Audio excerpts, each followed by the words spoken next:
Күләш Ахметова, сен қазақсың. Сен қазақсың, қазақ деген ел бөлек, қазақ салған соқпақ бөлек, жол бөлек, киізі жер сияқты жып-жұмыр, шаңырағы күн сияқты дөңгелек. Сен қазақсың, бір Алланың құлысың, адамға адам құл болғаны құрысын. Жойқын соғыс, зүлматтарда жойылмай қалған ұлтсың, қаһармансың, ұлысың. Сен қазақсың, ұлы дала тұғыры, күмбір-күмбір күрескерлік ғұмыры, тірескеннің дірілдеткен тізесін, тұлпарының тұяғының дүбірі.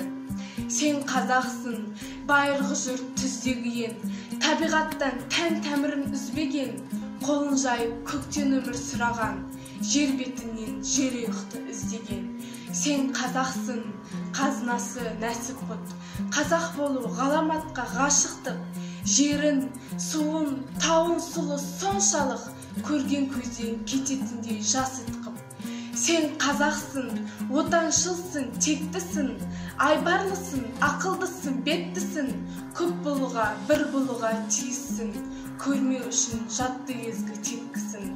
Сен қазақсың, рухы еркін, өзі еркін, мұзбалақсың, сорғалаған сөзі еркін, қайталанбас күйшісің сен құя алған, домбыраның өзегіне өз өртін. Сен қазақсың, келе жатқан баға асып, адамзаттық ізгілікке жол ашып, дастарханның елшілігін ежелден, мейірбансың, меймандоссың, қолы ашып. Сен қазақсың, ғарышкерсің, жаны аспан, өрелісің, өз орнына таласқан, төрге лайық марғасқасың, мықтысың, төрткүл дүние саясатта санасқан. Сен қазақсың, қазақ едің туғанда, онда дүние тағылымынан үлгі алда, ата жұрттан, ана тілден айырылма, төбенде күн, төменде жер тұрғанда.